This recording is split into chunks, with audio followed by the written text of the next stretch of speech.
Yeah, pleased. Obviously pleased with getting a win, and I thought,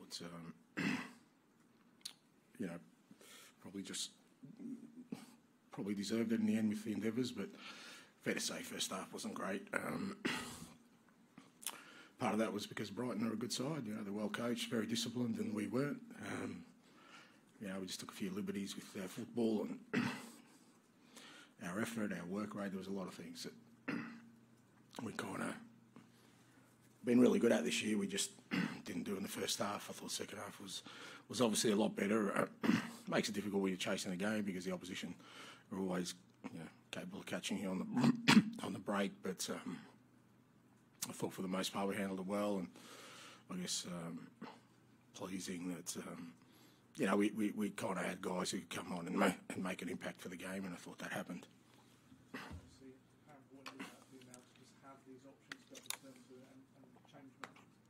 Yeah, very important. I said, I think the beginning of the year, fair to say, we won a few games late because of that, and we have that capability now, putting guys on who can make an impact, and I thought they did today, but it also keeps guys on their toes if they're not performing, and it gives me some options. How much did the team draw on the last game of Brentford when you're in a similar position, no doubt, to keep going and get the goals? Yeah, look, I don't question the guys' sort of character and mentality. We've done that a number of times this year, but like I said, I was really disappointed with the way we went about it first half, and you can't get away from that. And we've got to this point because of certain things we do, and I was disappointed we went away from that. But you can't question the character like that. The response was positive. It's very easy in that kind of scenario to sort of go in your shell or feel sorry for yourself, but I've never felt that with this group. I think they always respond in the right way when sort of given that sort of guidance, and I felt they took it on board in the second half, and it made a difference to the game.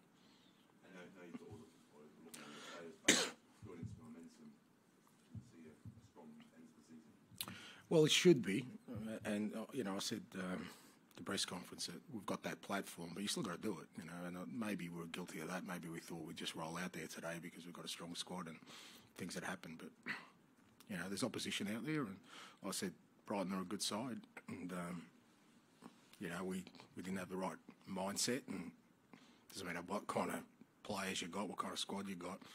If you go away from the important things that get you to where you are, then it kind of becomes meaningless. So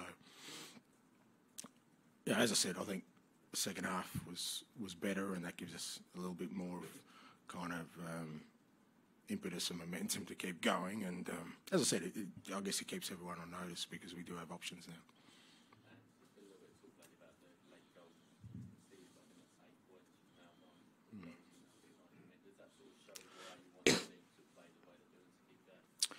Yeah, look, it's I wasn't trying to be flippant the other day, but it is. I mean, if you look at all my teams historically, they've always done that because kind of the way we approach it is that the clock and the scoreboard shouldn't dictate how you play. So if that's your mentality, we should always be looking for goals, irrespective of sort of whether we're winning 1-0 or losing 1-0. Now, sometimes that kind of feels counterintuitive when you're winning 1-0, but I think it helps you in games like this when you're chasing the game, because really you don't have to change anything. There's no instructions for me. The players know, well, this is what we do anyway, so it doesn't mean a major shift. And I think if you're trying to become a team that's dominant and wins games of football, I just felt I'd rather err on that side than sort of try and protect things that you have.